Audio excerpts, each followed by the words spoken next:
세계 100대 경제학자, 가짜 경제뉴스 감별사, 가슴이 뜨거운 경제학자, 건국대 최백은 교수의 이게 경제다. 예, 속보 먼저 전해드리겠습니다. 제9호 태풍 마이삭의 북상으로 매우 강한 비, 바람이 예보되고 있습니다. 산사태 발생이 우려되는 상황입니다. 산림과 가까운 야외 활동을 자제하고 산사태 취약지역 주민, 방문객, 산지와 인접해 있으신 분들은 안전한 곳으로 이동해 주시기 바랍니다. 집중호우 시에 산지와 인접한 주택에 머무르지 마시고 산으로부터 떨어진 안전한 친인척 집이나 마을 회관 등으로 이동하시기 바랍니다. 제9호 태풍 마이삭의 북상으로 매우 강한 비와 바람이 예보돼서 산사태 발생이 우려되는 상황입니다. 예, 전해드렸습니다. 최백은의 이게 경제다. 경제고수만의 탁월한 식견과 통찰력으로 경제 이슈를 분석하는 이게 경제다. 최백은 건국대학교 경제학과 교수 나와 계십니다. 예. 안녕하십니까? 네, 안녕하세요. 예. 예. 그 이재용 부회장은 기소를 어떻게 보십니까? 이재용 부회장의 기소는?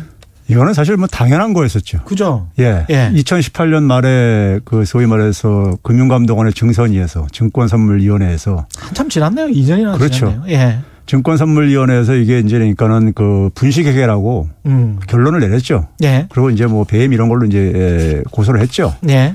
했는데 사실 지난해 이게 이제 진행이 됐어야 되는 건데. 그렇죠. 지난해 우리 사회가 굉장히 많은 게 시끄러웠잖아요. 예. 대표적인 게 뭐 조국 전 장관 사태라든가. 네, 그리고 뭐 올해까지도 선거 이후에도 뭐 윤미향 의원 뭐 이런 사태라든가. 정의연? 예. 예. 사태라든가 해가지고 거기 묻혀버리면서 그러면서 어떻게 보게 되면 뭐. 어떻게 보면 검찰이 좀 시간을 질질 끈 겁니다. 예, 그렇죠. 결국은 이제 뭐냐면은 윤석열 검찰 체제 속에서 사실 뭐 서로가 입은 맞추지 않았겠지만 저는 뭐 서로가 이런 그러니까 사태를 더 이제 그러니까 악화시키지 않는 방향으로 예. 서로가 주고받은 느낌을 저는 지울 수가 없고요. 그렇죠. 예. 수사심의에 한번 의뢰를 한 것도 그렇고. 예. 저는 예. 이제 더 근본적으로는요. 예. 이게 어떻게 보면은 필연적인 하나의 사태예요. 예. 우리가 이제 기업이 성장을 하면서 일반적으로는 예. 소유가 이제 분산되어집니다. 그렇죠. 그렇죠. 예. 왜 그러냐면 이제 그 처음에는 아무리 개인이 그러니까 창업주가 자기가 돈을 투자해가지고 기업을 만들어도 기업이 성장을 하면서 창업주의 지분은 적어질 수밖에 없어요. 그럴 수밖에 없겠습니다. 예. 예. 그럼 미국이나 이런 나라들은 우리가 소유의 우리가 경영학 경제학 책에 보게 되면요. 상장을 해서 일반 주주들에게 뭐 나눠주니까. 예. 예. 그리고 이제 그 기본적으로 주식회사라는 것은 외부 자본을 동원해가지고 외부 자본을 이제 그러니까 우리가 소위 끌어들여가지고 기업을 성장시키고 그러는 거기 때문에. 그렇죠. 그러다 보니까 창업주의 지분은 상대적으로 그러니까 비중은 작아질 수밖에 없다고요. 기업이 성장하면서요. 당연하겠습니다. 그럼. 예. 예. 그래서 이제 우리가 소유의 분산을 우리가 이제 자연스러운 경향으로 얘기를 해요. 예.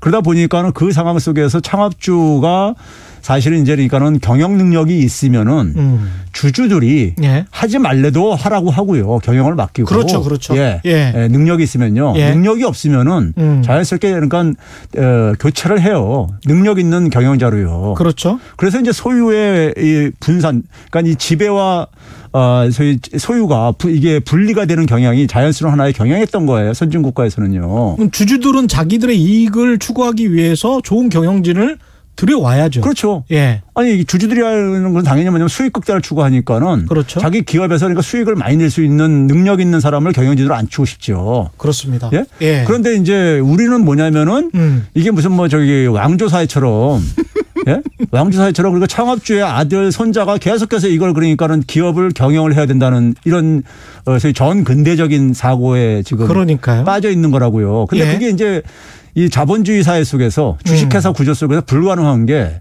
우리가 소위 말해서 이걸 승계하려면은 소위 상속세 같은 걸 내야 되잖아요. 그렇죠. 상속세 내고 나면은 예. 자기 지분율이 확 줄어들기 때문에 그렇습니다. 이게 그러니까는 저기 이 경영권을 안정적으로 확보하기 힘들어요.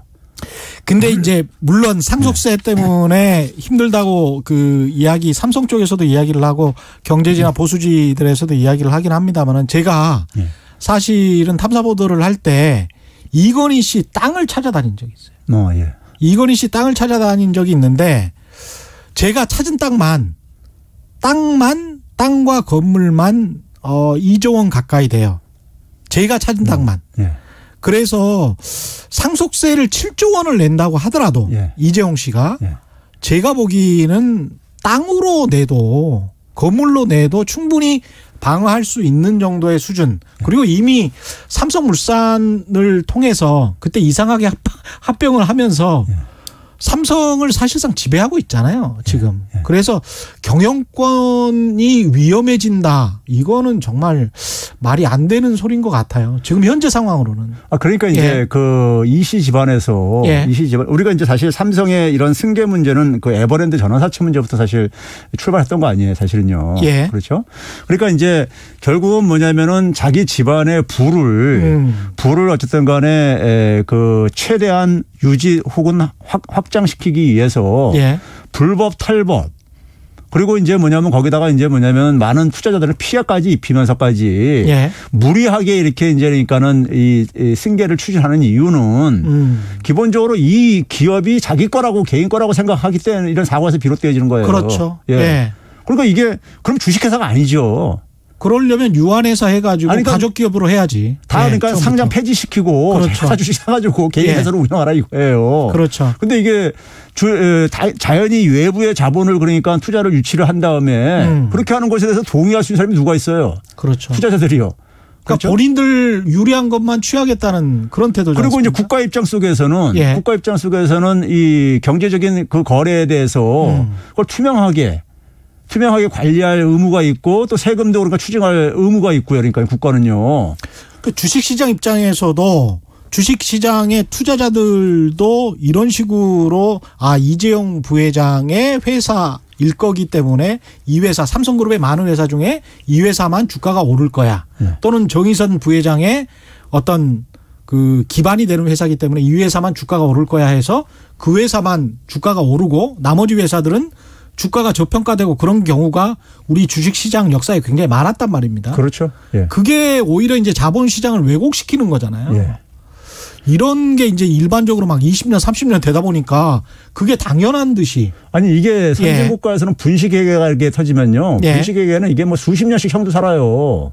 그렇죠. 분식회계가 와요. 그렇죠. 왜 그냥 분식회계가 많은 투자자들한테 피해를 입힌 거잖아요. 쉽게 얘기하면요. 그렇습니다. 분식회계라는 것이요. 그러면 그것을 그러니까 사실 삼성에 대해서 이걸 옹호하는 이제 그러니까는 이 언론이라든가 뭐 전문가들이라든가 이런 사람들 보게 되면요. 교수님들도 있더라고요. 그러니까 많아요. 많고 그래요. 그래가지고 뭐 우리나라 법이 잘못됐다고 오히려 거꾸로 이렇게. 그러니까 법을 위반한 거는 인정을 하는 건지 법이 잘못됐다고 하는 사람들도 꽤 많아요. 의외로요. 그럼 이 사람들은 제가 볼 때 이 사람들은 평상시에 근데 공통점이 뭐냐면요. 저기 북한에 있는 김씨 왕조는 되게 또 아주 비난하는 사람들이에요. 그렇죠. 거기도 비난하면 이것도 비난해야 되는 거죠. 당연히 그러니까요. 어떻게 이게 자본주의 사회 속에서 어떻게 그러니까 이렇게 그러니까는 뭐 이것을 개인 그 가족 하나 기업으로 이것을 간주를 하고 그 승계를 그러니까는 그걸 정당화시켜주기 위해서 온갖 말도 안 되는 논리를 동원해 가지고 그렇죠. 이 사실상 제대로 된 자본주의가 아닙니다. 한마디로 우리가 세계 경제 기반 10위권 되는 나라에서 일어날 수 없는 일이죠, 사실은요. 그렇죠. 삼성 이야기는 여기까지 하고요. 일단 뭐 어떻게 재판이 진행돼야 되는지 진행될 건지 계속 모니터 해 보도록 하겠습니다. 오늘 어제였나요? 정부가 예산안을 발표를 했는데 556조 원 많이 늘었네요. 올해 예산보다 내년 예산이 한 43조 원 늘었습니다. 이거는 어떻게 보십니까? 근데 그게 있잖아요. 항상 우리가 가는 게 뭐냐면은 이게 이제 지난해 올해 이제 그러니까 본 예산을 12월 달에 이제 확정할 때 예산이 512조 정도 됐었어요. 그거 대비해서 이제 얘기를 하는데 올해 이제 3번이나 추경이 있었잖아요. 추경을 하고 나서 간다면은 그게 한 536조 4천억 원 정도 돼요. 그러니까 그거 기준으로 하게 되면은 추경에 포함이 안 됐군요. 추경이라는 것이 지금 뭐냐면 내년도 예산을 이렇게 편성을 하면서 그 지금 코로나 사태가 지금 그러니까 어차피 이게 그러니까 사실 백신이 나오더라도 미국이나 주요 국가들도 그러니까 성장이 당분간 장기간 저성장 국면에 빠질 수밖에 없다고 지금 이렇게 예상들을 하고 있단 말이에요. 그렇죠. 예. 그러면 그런 상황 속에서 그러니까 지금 예산을 그러니까 우리가 소위 말해서 본예산 지난해 연말에 책정한 본예산 기준으로 이걸 그러니까는 예. 해가지고 예산이 큰 폭으로 증가했다 이렇게 얘기하는 것은 제가 볼 때는 지금 현실과 좀 그 어떤 괴리감이 생길 수밖에 없다는 얘기고요. 예. 그래서 사실은 올해 추경 예산도 한번 봐보세요. 추경 예산도 보면 세 차례 추경을 통해 가지고 추경 규모를 발표한 건 59조였었어요. 그런데 실제로 그러니까 정부 지출 규모로 증가한 거는 34조 6천억 원뿐이 안 증가했어요. 그러니까 구조조정을 지출 구조조정을 한 거죠. 지출을 그러니까 예산에 본 예산에 담았던 거를 그러니까 이 많은 부분을 삭감을 하면서 예. 그래서 실제로 증가한 거는 그러니까 35조도 안 됐었어요. 그렇구나. 3차 추경액만 35조만 이렇게 얘기를 했었는데 그것 정도도 안 됐던 거예요. 그러니까요. 예. 그러니까 이 예산이 그러니까 이 발표될 때 그러니까는 뭐 이 굉장히 거기다 꼭 단골 메뉴 떠오르는 것이 이제 국가부채 이제 뭐 이렇게 채무진가 그렇죠, 그렇죠. 이런 얘기를 하잖아요. 예. 그러니까 이제 거기에 이제 그러니까 동원하기 위해서 예산을 그러니까는 예산이 실질적으로 올해 예산 대비해서 얼마나 증가했냐 한다면은 추경 규모까지 그러니까 추경 규모까지 포함한 걸 기준으로 해야 되는 거죠. 근데 일반 회계 예산만 해가지고 예. 굉장히 많이 늘어난 것처럼 보도를 한 거군요. 예. 일단은 예산이 늘어났는데 전반적으로 뭐 예산이 큰 국가, 큰 정부가 세계적인 지금 기조라서 어떻게 그 기조를 빠져나갈 수는 없다고 보고 관련해서 이제 어떻게 쓰느냐가 중요할 것 같은데요. 어디다 이게 쓰는 겁니까? 결국은 이제 그러니까 이 예산을 이제 가지고 정부가 이제 그러니까는 돈을 사용을 했을 때 우리 개인이나 기업도 마찬가지죠. 그 네. 돈을 가장 효율적으로 사용을 해야 되는 거죠. 효율적으로 사용해야 된다는 얘기는 그러니까 우리가 뭐 막말로 말해서 그러니까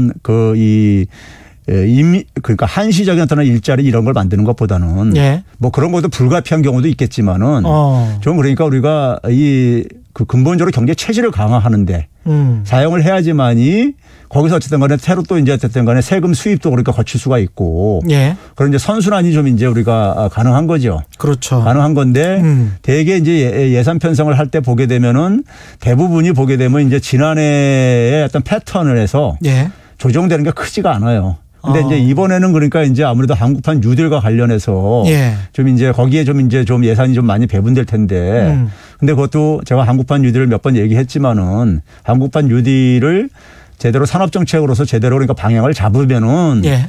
그게 효과를 볼 것이고 그렇지 않으면 역대 정부에서 했었던 것처럼 예를 들어서 이명박 정부 때 녹색 성장 해가지고 많은 예산을 투입을 했는데 예. 지금 결과안을 보게 되면은 지금 와서 보게 되면요. 그렇죠. 상당히 좀 허무하죠. 예. 네. 그러면 이제 그런 경우는 예산이 낭비되는 거죠. 그렇죠. 예. 예. 그러면 결국 뭐냐면 경제 체질이 강화가 안 되기 때문에 지출은 자꾸만 늘어나는데 들어올 수 있는 돈은 그럼 자꾸만 이제 그러니까 약화되게 되면 이제 국가에서 장기적인 채무 이런 것은 이제 악화될 수밖에 없는 거죠. 그렇죠. 그러면 결국은 증세를 해야 되는 것이고 그걸 메꾸려면요.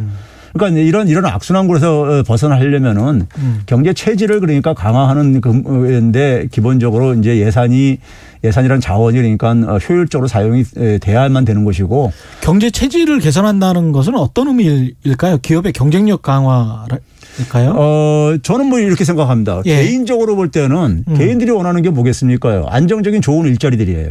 자본주의 사회 속에서요. 그런데 예. 기업 입장 속에서는 뭐냐면 새로운 돈벌이 수익 사업을 개발하는 겁니다. 예. 그렇죠? 예. 그럼 국가적으로 그게 결국 뭐냐면은 국가적으로는 산업 체계가 다양화되는 거예요. 그렇죠. 우리가 예. 뭐 그래서 지금 이제 제조업이 굉장히 위기 상황에 진행되지 오래됐는데. 그렇죠. 그럼 그 제조업의 공백을 메울 수 있는 제조업에서 일자리가 많이 줄어든단 말이에요. 예. 제조업에서 부가가치 창출이 잠깐 줄어든다는 거예요. 그렇죠. 비중이요. 예. 그럼 그 공백을 메울 걸 만들어야 되는 거죠. 그러니까 뭐 그게 기업 입장 속에서는 새로운 수익 사업 만들어내는 거고. 예. 그것이 이제 개인 입장 속에서는 좋은 일자리와 연결되는 것이고요. 이게 그런 의미에서는 기업에서 지금 요구하는 뭐 어떤 일정한 규제 완화나 이런 것들은 환경이나 다른 사회적 고려를 생각하고 해줄 수 있는 것은 해줘야 된다. 교수님도 그렇게 생각하십니까? 저는 기업이 원하는 예. 거 안 한 거 없다고 봐요. 문재인 정부가? 예. 예. 기업이 요구하는 그러니까 뭐 규제 완화. 박근혜 정부 때도 그랬는데 예. 박근혜 정부 때도 막상 규제 완화 해가지고 해보니까는 내놓는 안들이 별거 없었어요. 기업들이. 근데 예를 들어서 근데 뭐 학교 주변 시설에다가 그러니까 무슨 이 유흥시설을 뭐 이렇게 한다든가 할 수 없잖아요. 이런 거예요. 그렇죠. 이런 규제 완화를 빼놓고 진짜 그러니까 우리가 규제 완화라는 것은 새로운 신기술이 나와가지고 그것이 이제 그러니까 과거에는 과거 기술과 연계된 그러니까 규제라든가 제도라든가 법이 있었는데 뭐 충돌할 게 아니겠습니까? 그런 부분들은 이제 우리가 적극적으로 우리가 좀 이제 검토를 해야 되는 것인데 그렇지 않고 그러니까는 무슨 뭐 이 국민들의 그러니까 생명이라든가 안전이라든가 이런 거 관련된 것들이 이런 규제가 그러니까는 기업들의 돈벌이에 그러니까 장애가 되고 있다 하는 것은 그거는 받아들일 수가 없는 거죠. 그렇군요. 일부 언론들 재정 건전성에 관해서 우리의 목소리를 내고 있는데 이 부분은 또 어떻게 보시는지요? 오늘자로 이제 그러니까는 보게 되면 조선일보에서 그런 보도를 냈더라고요. 문재인 정부 5년 국가 채무 증가액이 이명박 박근혜 9년보다 60조나 많다 이렇게 하면서요. 5년 지금 4년 정도밖에 안 됐죠. 근데 4년 동안의 증가액이 9년 증가액 4년이 아니라요. 2022년까지 미리 추산을 해가지고 미리 추산해서 5년 동안의 증가액이 9년치보다 더 많다. 근데 이제 이 기사의 문제가 뭐냐면은 2022년 이거는 말 그대로 추산이기 때문에 추산은 이건 지나가 봐야 되는 것이고요. 그렇죠. 이건 그거 하는 건데 첫 번째. 보게 되면 이제 그러니까는 김대중 정부 때 노무현 정부 때 이명박 정부 때 계속 증가해 왔어요. 국가 채무는요. 이건 자연스러운 겁니다. 먼저 왜 그러냐면 GDP가 증가하니까요. 그렇죠. 국가 채무는요. 지금 항상 보게 되면 조선일보나 심지어 홍남기 부총리도 국가 채무액 절대액을 자꾸만 얘기를 하는데 그게 아니라 GDP 대비로 우리가 이걸 얘기를 해야 되는 거예요. 그렇죠. 근데 진짜 GDP 대비로 해도 정부 부채 비율이 증가하고 있는 건 사실이지 않습니까? 아니 근데요. 예를 들어서 그게 이제 증가할 때는 증가할 이유가 있고 그럴 텐데. 그렇죠. 자, 예를 들어서 그러니까 우리가 박근혜 정부 때 4년 동안에 국가 부채 채무 비중이요. 연 1.3%포인트씩 증가했어요. 1.3%포인트씩? 증가했어요. 그런데 문재인 정부에서 지난해까지 올해는 지금 아직 완전히 집계가 안 된 거니까요. 코로나19라는 또 특수 상황이 좀 있죠. 그것도 있는데다가 아직 이제 올해 것까지 다 집계가 안 되니까요. 그럼 지난해까지 보게 되면요. 0.7%포인트뿐이 안 증가했어요. 1년에. 절반 정도뿐이 안 돼요. 그러니까 GDP 성장한 것에 비해서 부채는 별로 증가하지 않았다는 얘기예요. 그러니까요. 그러니까 이게 상대적으로 그러니까 국가 채무액을 가지고 얘기하면은 이런 문제가 나온다니까요. 그렇죠. 올해만 빼고는 GDP는 계속 성장했으니까. 아니 쉽게 얘기해서요. 저기 하위 20% 계층의 가구에 빚하고 저기 부자들 그러니까 수십억씩 갖고 있는 사람들의 빚하고 규모가 비교가 되겠어요. 그렇습니다. 근데 그거를 그러니까 빚이 많다고 해서 반드시 그런 건 문제인 거냐고요. 그렇죠? 그다음에 또 이제 이게 문제가 뭐냐면요. 이 논리의 문제가 뭐냐면은 자, 그러면 이렇게 상대적인 부채 비율은 그랬는데 자, 국가 부채가 우리가 OECD에서 사실상 가장 좋습니다. 그렇죠. 에스토니아라는 나라가 이제 우리보다 좀 나은 편인데 에스토니아는 굉장히 작은 나라인 것 같은데. 130한 2, 3만 명뿐이 안 되는 나라예요. 그러니까 우리나라 뭐 그러니까 서울 인구의 그러니까 한 8분의 1 정도 이렇게 안 되는 이런 나라란 말이에요. 그러면 그러니까 사실상 그러니까 우리나라 제일 이제 좋은 거예요. OECD 회원 국가 중에서요. 좀 사이즈가 있는 국가 중에서는. 아니 OECD 회원국 전체에서 그래요. 그렇군요. 에스토니아 다음으로요. 그게 현실이라고요. 팩트라고요.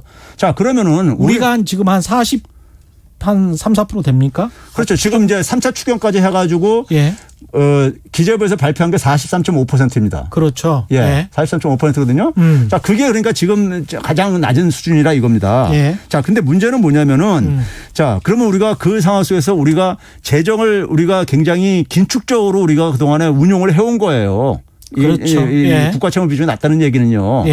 그런데 우리가 이제 그렇다 보면은 경제 활동의 주체가 정부 말고도 가계와 기업이 있는데 가계 부채는 우리가 GDP 대비 100%가 넘었어요, 지금요. GDP 대비 100%가 넘었거든요. 그렇죠. 그러면은 사실 정부도 부채도 낮고 가계와 기업도 기업이 낮은 거는 좀 별개 문제인데 가계도 만약에 낮고 그렇다면은 이건 바람직한 거죠. 근데 우리는 가계가 굉장히 부채가 큰 거예요. 가계는 부채가 크니까 가계는 소비할 여력이 없죠. 그게 이제 그러니까 우리가 이제 이 수요 둔화로 이제 이게 나타나고 있고 그런 건데. 그렇죠. 근데 박근혜 정부하고 문재인 정부에서요. 가계 부채 증가를 제가 이게 계산을 해봤어요. 박근혜 정부 때는 뭐냐면 연 한 95조씩 증가했습니다. 1년에 95조씩이요. 가계 부채가요. 근데 문재인 정부에서는 한 6조 정도. 65조 5천억 원이니까요. 반올림해가지고. 증가율은 많이 하락했네요. 그러니까 그러니까 한 29조 2천억 원이 감소한 거예요. 그러니까 가계들도 소득이 증가하기 때문에 절대 부채가 증가를 할 수밖에 없어요. GDP하고 똑같죠. 근데도 불구하고 절대액이 줄어들었다 이겁니다. 한 29조 이상이니까요. 증가율은 많이 급감했다. 지금 무슨 얘기냐? 박근혜 정부 때는 국가 부채가 그러니까 절대액이 적게 했다면은 그 가계 부채가 가계가 그걸 떠안았다는 얘기인 거예요. 가계가 빚을 내서 투자를 하든지 소비를 하든지 그거 했다. 경제 성장하고 뭐 이렇게 유도한 거예요. 소위 말해서 우리가 부채주도 성장이라는 표현을 쓰는 이유가 바로 그거라고요. 그러니까는 그러면 우리가 정부가 돈을 안 쓰면요. 지금 상황도 한번 봐보세요.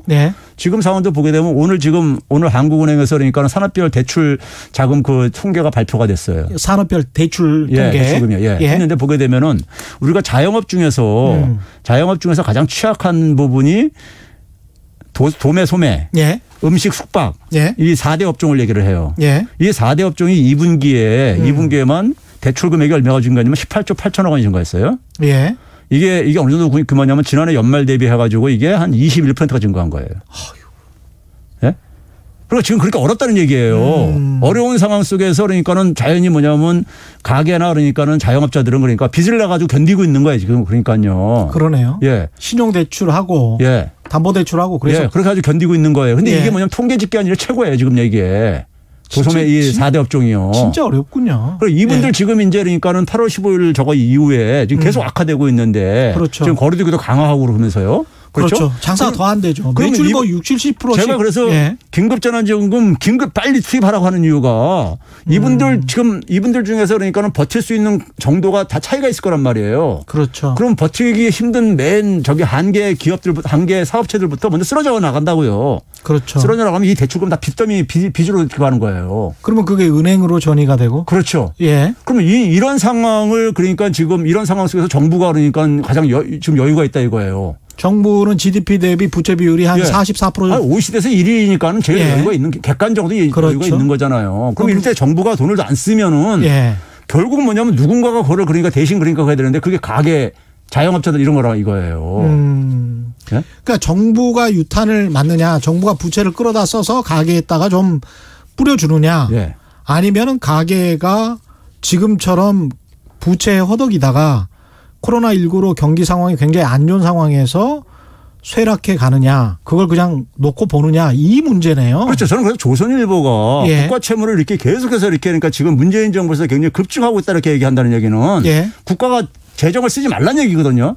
돈을 쓰지 말란 얘기라고요. 지금 이렇게 이 기사에 저거는 그러잖아요. 그렇죠. 근데 이런 상황에서 돈을 안 쓰는 나라가 있습니까? 아니 근데 이렇게 하게 되면은 결국 가게하고 자영업자들이 그러니까 무너지는 것을 그 사람들은 그러니까 아무 적이 없는가, 저는 그 안중에도 없다고 해석할 수밖에 없어요. 아니, 그리고 이제 우리가 전 세계적으로 봐도 미국도 그렇고 일본도 그렇고 호주도 그렇고 영국도 그렇고 아니 지금 부채를 끌어다가 안 쓰는 나라는 없잖아요. 지금 굉장히 힘드니까. 그렇죠. 그게 복지 차원뿐만이 아니고 경기를 어떻게든 좀 버텨서 나중에 실업자가 급증하면 이거를 다시 이게 영구적인 실업자가 돼서 폐업이 되고 기업들이 문을 닫고 영구적 실업자가 많아지면 그거 나중에 치유하는데 훨씬 더 많은 돈이 드는 거 아닙니까? 당연하죠.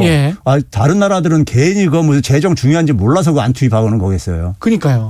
그래서 제가 이번에도 그걸 계산해 봤다니까 긴급재난지원금을 투입을 했을 때하고 안 했을 때하고 어느 게 더 그러니까는 국가 채무 비중에 어떻게 보면 투입하면요 0.4%포인트만 증가해요. 근데 안 투입하면은 0.8에서 1.3%포인트가 증가해요.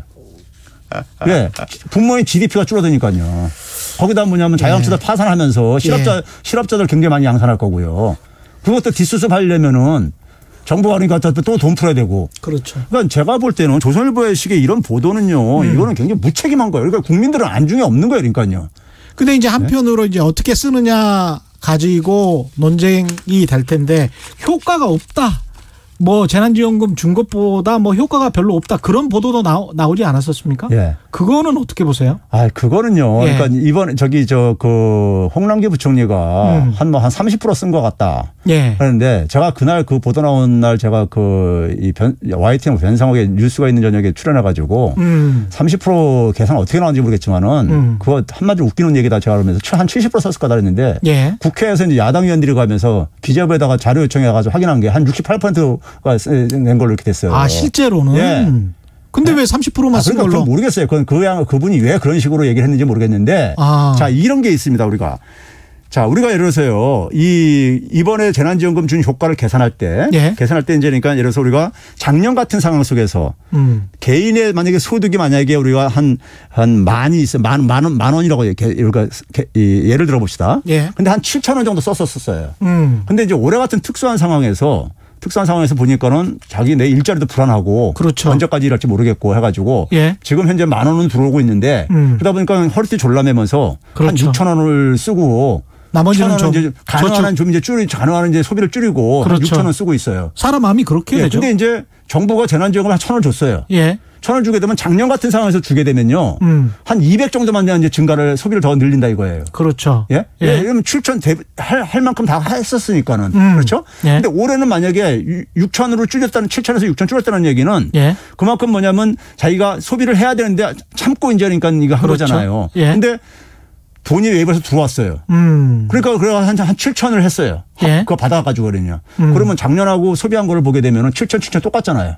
그렇죠. 그러면 그래서 이게 그러니까 지출의 효과가 없다 이렇게 얘기를 한단 말이에요. 아, 비교를 그런 식으로 그렇죠. 했던 거군요. 예. 근데 이게 실질적으로 보게 되면 한 1,000을 증가시킨 거잖아요. 그냥 다 이 재난지원금은요. 예. 다 소비가 될 수밖에 없는 돈이에요. 그렇죠. 이거 예. 소비 안 하면 다 환수되는 돈이기 때문에.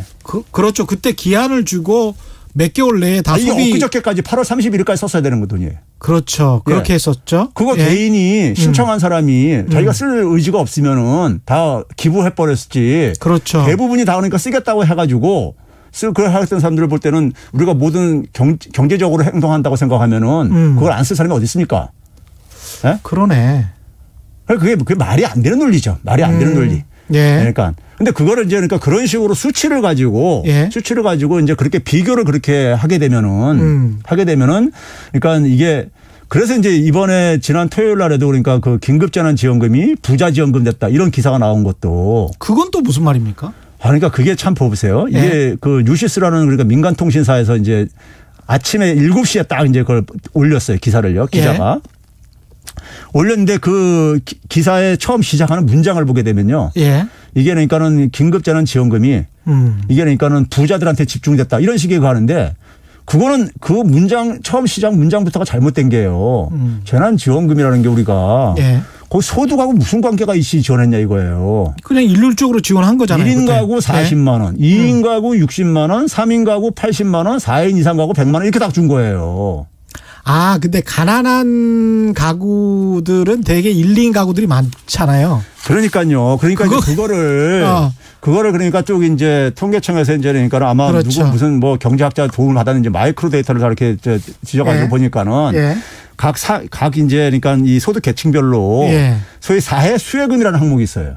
아, 그렇죠. 사회 수혜금이 뭐냐면 정부한테서 그러니까 현금성 지원을 받은 것들. 맞습니다. 예. 그러니까 이게 재난지원금만이 아니라 거기에는 아이들 보육 양육수당도 있고. 그렇습니다. 거기에는 그러니까 그래서 국민연금이라는 것도 있고. 그렇습니다. 네? 예. 거기에 근로장려금이라는 것도 있고. 예. 이게 다 합쳐져 있는 금액이에요. 그렇죠. 그러니까 재난지원금만 이렇게 항목이 분리가 안 돼 있어요. 예. 마이크로 데이터로 들어도. 예. 그걸 다 긁어 모아가지고 계산해 보니까는 계층별로 보니까는 계층이 올라갈수록 많더라 이거예요. 역진적이다 이거예요. 근데 사실은 그걸 역으로 놓고 보면 가구 원수가 많은 곳이 소득이 많았잖아요. 그렇죠? 그러니까요. 제가 그래서 그걸 들여다봤어요. 가구 원수가 하위 20%는 예. 1.4명이에요. 1.4명. 예. 상위 20%는 3.4명이 되고요. 그렇죠. 예. 아, 그리고 당연히 많지요. 상위 20상위가. 그렇죠. 거기다가 하위 20%에 그 가구주의 그러니까 평균 연령을 보게 또 이제 파악할 수 있는데 예. 70세 이상이 전체 가구의 그러니까 40% 차지해요. 하위 20%. 예를 들면 예. 주로 이제 1인 가구라든가 이제 이런 그 가구들이 청년층이나 아니면은 그다음에 이제 그러니까 노인들이 많이 있단 말이에요. 그렇죠. 노인들이 대개가 그러니까 우리가 이제 빈곤층을 되게 많이 형성을 하고 있어요. 현실적으로 보게 되면요. 70세 이상 분들은 아동 양육수당 받을 일 없다고요. 그렇잖아요. 그렇죠. 70세 넘으신 분이 자녀가 있어도 다 컸으니까. 예. 그렇죠? 거기다가 뭐냐면 근로 활동할 가능성이 별로 없잖아요. 70세 이상이요. 그러니까 근로 장려금 받을 저것도 혜택도 안 되는 거예요. 예. 그러니까 이런 사람들은 당연히 사회수혜금이 작을 수밖에 없죠. 그래서 그러면 그 기사의 논리는 결론은 뭡니까? 그렇게 됐다. 이 얘기예요. 재정 적자까지 감수하면서 추경 예산을 편성했는데 그래서 긴급하게 마련했는데 이게 허투루 쓰였다. 허투루 쓰였다. 예.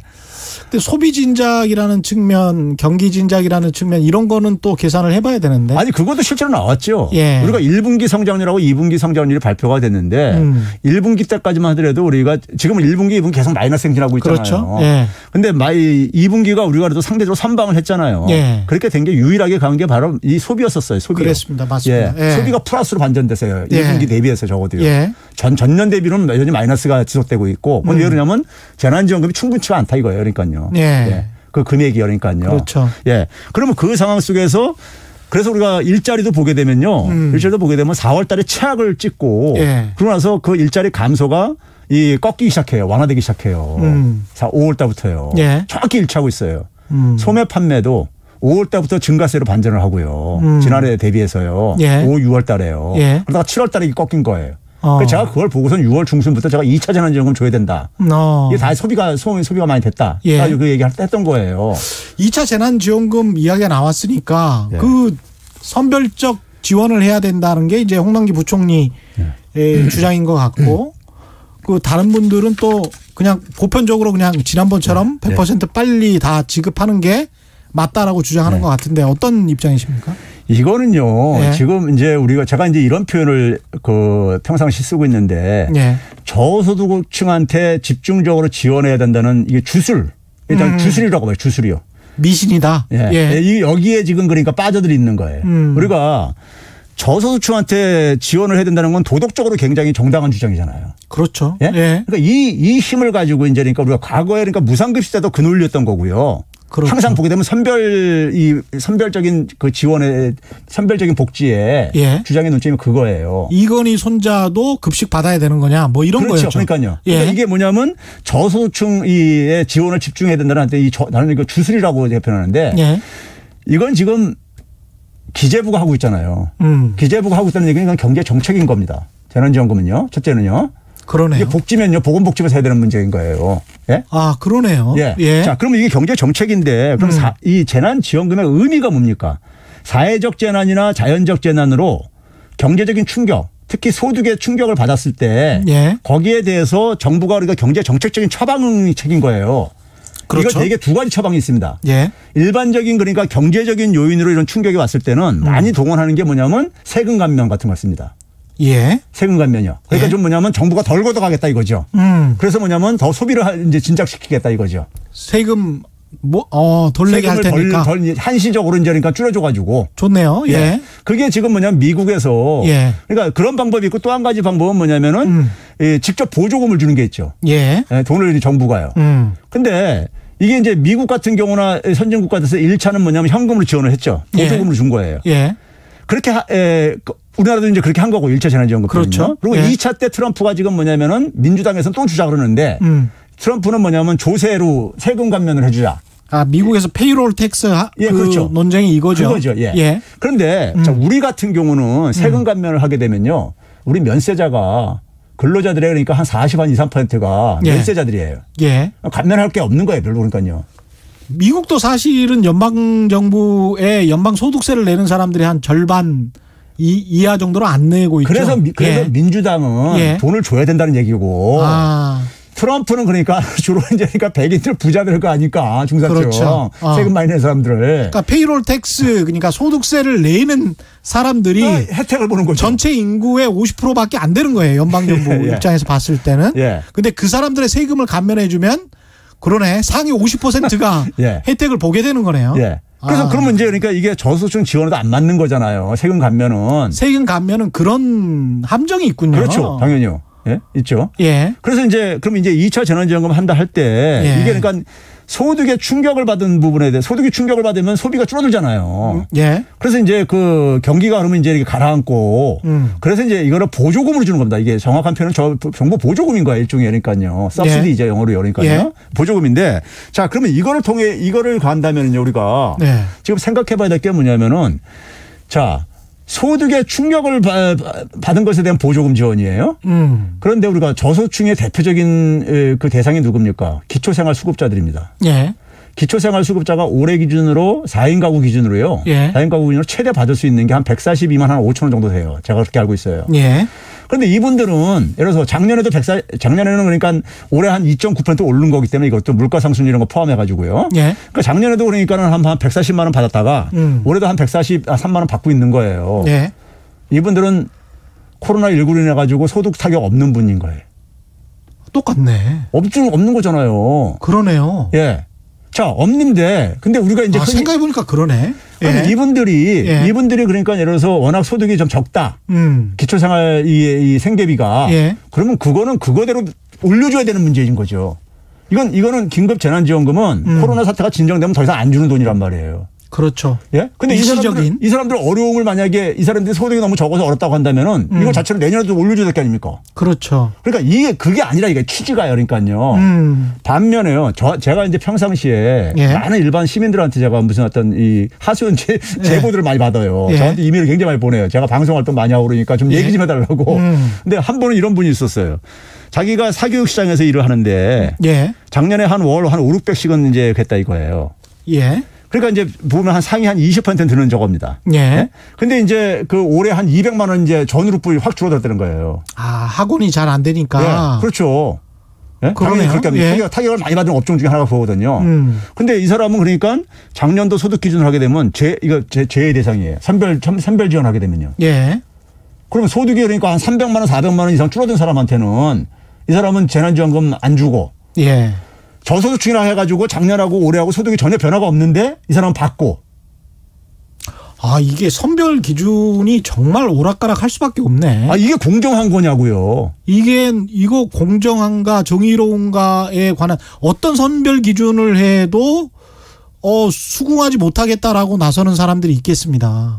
그러니까요. 예. 그래서 이거는요, 제가 볼 때 선별로 하게 되면요, 주고 욕 먹어요. 그렇겠는데요. 예. 더군다나 뭐냐면 지금 선별 가령 뭐 70% 하위 70%만 받아라. 예.